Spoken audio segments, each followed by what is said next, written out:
அண்மை செய்தி குறுகிய கால கடனுக்கான ரெப்போ வட்டி விகிதம் 0.25% உயர்வடைந்திருக்கிறது. இதனை ரிசர்வ் வங்கி ஆளுநர் சக்திகாந்த தாஸ் அறிவிப்பு வெளியிட்டுள்ளார். இது பற்றிய அண்மை செய்தியை நாம் தற்போது பார்த்துக் கொண்டிருக்கின்றோம். The overall monetary conditions therefore remain accommodative and hence the MPC decided to remain focused on withdrawal of accommodation. I would now like to provide our assessment of growth and inflation. First, I would like to take up growth. Available data and Q4 of the current financial year, that is 22-23, indicate that economic activity in India remains resilient.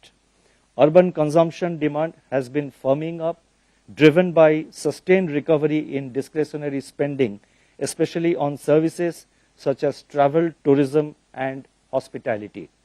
Passenger vehicle sales and domestic air passenger traffic posted robust year-on-year growth. Domestic air passenger traffic crossed pre-pandemic levels for the first time in December 2022. Rural demand continues to show signs of improvement as tractor sales and two-wheeler sales expanded in December. Several high-frequency indicators also point towards strengthening of activity. I have listed out some of the high-frequency indicators which show improvement and strengthening of activity in the footnote of my statement. As you know, the statement will be uploaded in the RBI website. So if you are interested, you may like to have a look at it. Investment activity continues to gain traction. Non-food bank credit expanded by 16.7% as on January 27, 2023. The total flow of resources to the commercial sector has increased by rupees 20.8 lakh crore during 22-23 so far, as against 12.5 lakh crore rupees a year ago. Indicators of fixed investment, that is cement output, steel consumption, and production and import of capital goods registered robust growth in November and December. In several sectors such as cement, steel, mining and chemicals, there are signs that additional capacity is being created in the private sector. According to the RBI's survey, seasonally adjusted capacity utilization increased to 74.5% in Q2 22-23. The drag from the net external demand, on the other hand, continued as merchandise exports contracted in Q3 22-23. On the supply side, agricultural activity remains strong with good rabi sowing, higher reservoir levels, good soil moisture, favorable winter temperature, and comfortable availability of fertilizers. PMI manufacturing and PMI services remained in expansion at 55.4 and 57.2 respectively in January 23.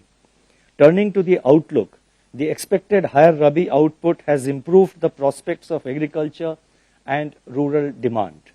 The sustained rebound in contact-intensive sectors should support urban consumption.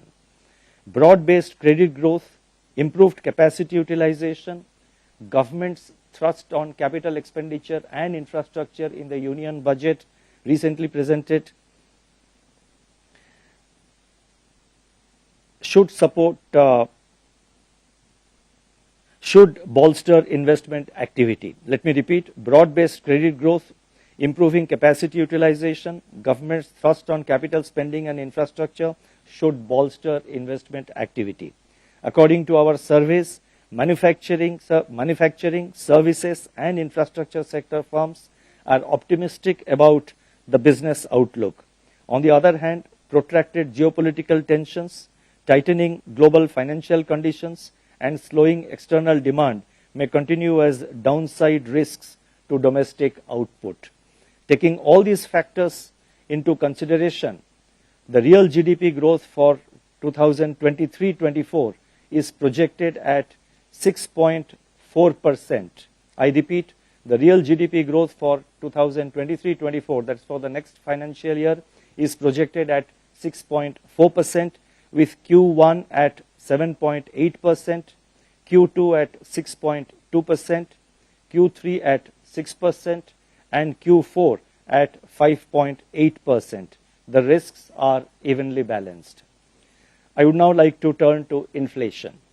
Headline CPI inflation moderated by 105 basis points during November-December 2022 from its level of 6.8% in October 22. So October 22 it was 6.8%, and by end December, I mean going by the December data, there was a moderation of 105 basis points, and that was quite a significant moderation. This was due to a softening in food inflation on the back of sharp deflation in vegetable prices, which more than offset the inflationary pressures from cereals, protein-based food items, and spices. As a result of this earlier than anticipated இது குறித்த கூடுதல் விவரங்களை பதிவு செய்ய காத்திருக்கிறார் எமது செய்தியாளர் செல்வசூரியன். அவரிடம் தகவல்களை கேட்டு பெறலாம். செல்வசூரியன், சொல்லுங்க. ரெப்போ வட்டி விகிதம் 0.25% உயர்ந்திருக்கும் நிலையில் இதற்கு முன்பு கடந்த ஆண்டு எத்தனை முறை இந்த ரெப்போ வட்டி விகிதம் உயர்ந்திருக்கிறது? இந்த ஆண்டில் முதல் முறையாக வட்டி விகிதம் உயர்ந்திருக்கிறதா? என்ன நிலை? இதனால் என்னென்ன வட்டி விகிதங்கள் உயர வாய்ப்பு இருக்கிறது? முழு விவரங்களை பதிவு பண்ணுங்க.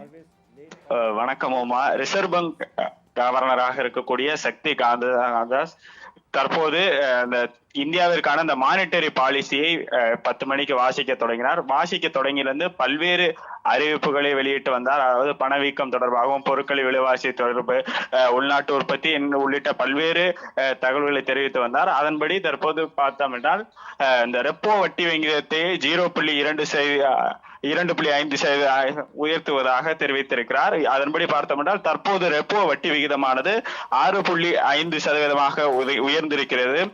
குறிப்பாக இந்த ரெப்போ வட்டி விகிதம் உயரும் போதெல்லாம் பார்த்தோம் என்றால் பேங்குகளில் கடன் வாங்கி இருப்பவர்களின் வட்டி விகிதம் உயர்வது இயல்பான ஒன்றாக இருக்கிறது. குறிப்பாக பார்த்தோம்னால் நகைக்கடன், வீட்டுக்கடன், தனிநபர் கடன் உள்ளிட்ட கடன்களின் வட்டி விகிதம் இந்த நடவடிக்கையின் காரணமாக உயர்வதற்கான அதிக வாய்ப்பு இருக்கிறது. அரசு தரப்பிலிருந்து தெரிவிக்கப்படுவது என்னவென்றால் இந்த வட்டி விகித உயர்வு, அதாவது ரெப்போ வட்டி விகித உயர்வு என்பது பணவீக்கத்தையும் விலைவாசி உயர்வையும் கட்டுப்படுத்துவதற்காகவே இந்த நடவடிக்கையானது எடுக்கப்பட்டிருப்பதாக தெரிவிக்கப்பட்டிருக்கிறது. உமா.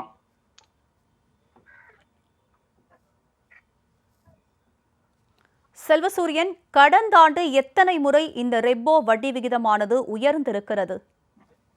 குறிப்பாக இந்த உலக பொருளாதார மந்தத்தின் காரணமாக கடந்த ஆண்டு மட்டுமே கிட்டத்தட்ட ஒரு 3 முறை ரெப்போ வட்டி விகிதமானது உயர்த்தப்பட்டது. குறிப்பாக பார்த்தோம் என்றால் 4.5, 4.2 ஆகிய வட்டி விகிதங்களில் இருந்த இந்த ரெப்போ வட்டியானது சமீபத்தில் பார்த்தோம்னா கடந்த சில மாதங்கள் மற்றும் இந்த கடந்த வருடத்தில் பார்த்தோம் என்றால் 3 முறை உயர்த்தப்பட்டிருக்கிறது. இந்த ஆண்டு முதல் முறையாக 0.25% உயர்த்தப்பட்டு 6.5% இந்த ரெப்போ வட்டி விகிதம் தற்போது நீடித்திருக்கிறது. குறிப்பாக இந்த ரெப்போ வட்டி விகிதம் என்பது உலக அளவில் தற்போது பொருளாதார மந்தமானது நிகழ்ந்து வருகிறது. குறிப்பாக பார்த்தோம்னா அடுத்த ஆண்டு பார்த்தோம்னா சீனா 3% வளர்ச்சியையும், அமெரிக்கா 2% வளர்ச்சியை மட்டுமே அடையும். அதே போல ஐரோப்பாவில் பார்த்தோம் என்றால் கடுமையான பொருளாதார மந்தம் நிலவுகிறது. அங்கு பலர் ஊதிய உயர்வு கேட்டு போராட்டம் நடத்தக்கூடிய ஒரு சூழல் இருக்கு. இவ்வாறு பார்த்தோம்னா உலகம் முழுவதுமே ஒரு பொருளாதார மந்தமானது நிலவி வருகிறது.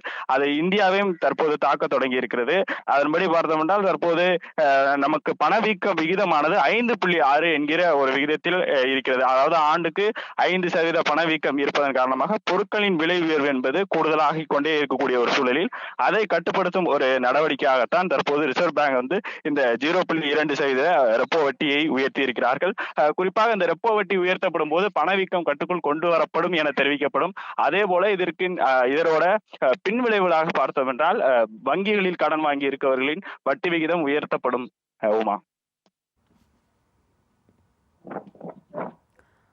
செல்வசூரியன், தற்போது ரெப்போ வட்டி விகிதம் 0.25% உயர்ந்திருக்கும் நிலையில் எதிலெல்லாம் இவை தாக்கத்தை ஏற்படுத்தக்கூடிய வாய்ப்பு இருக்கிறது? மொத்தம் எவ்வளவு பெர்சன்டேஜ் வந்திருக்கு?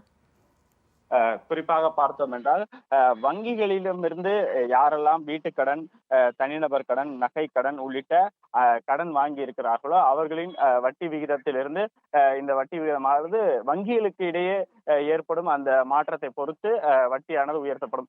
குறிப்பாக பார்த்தோம்னா கடந்த ஆண்டு வட்டி விகிதம் உயர்த்தப்படும் போது, அதாவது 6.25% வரும்போது பார்த்தோம் என்றால் 1% வரி, கிட்டத்தட்ட 1% வரி கூட உயர்த்தப்பட்டது. அதாவது 8% கடன் வாங்கியவர்கள் கிட்டத்தட்ட 9% வட்டியில் அந்த கடனை திருப்பி செலுத்துமாறு கூட வங்கிகளிடமிருந்து தெரிவிக்கப்பட்டது. இப்போது பார்த்தோம் என்றால் 0.25% உயர்த்தப்பட்டிருக்கிற சூழலில் இந்த வட்டி விகிதம் என்பது வங்கிகளின் அந்த பொருளாதார குழு நடவடிக்கையின்படி அவர்கள் வாங்கிய, அதாவது வாடிக்கையாளர் வாங்கிய கடனுக்கு ஏற்றவாறு அந்த கடன் வட்டியானது உயர்த்தப்படுமா?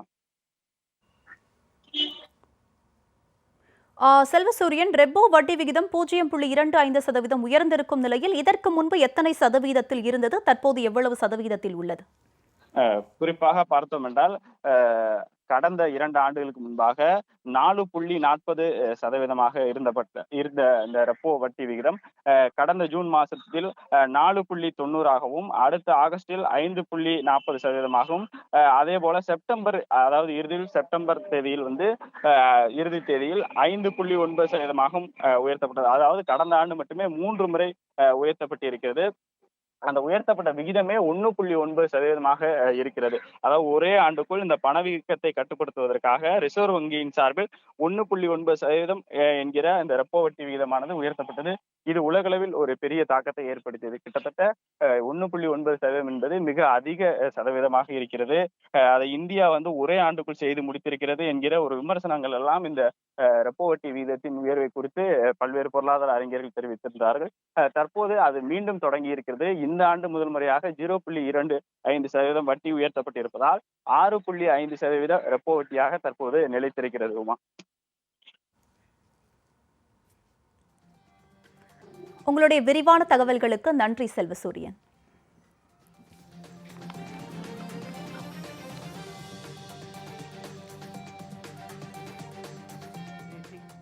And economic growth continues to be resilient.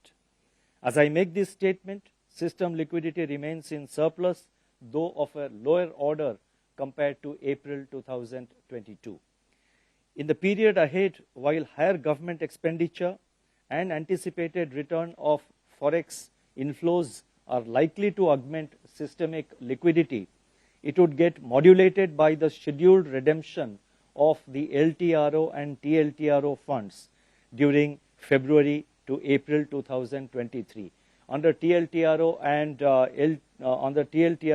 LTRO, as you would recall, during the COVID times, we had injected a lot of liquidity for periods ranging between 1 year to 3 years, and the last bit of that is coming back into RBI during February to April. The Reserve Bank will remain flexible and responsive towards meeting the productive requirements of the economy.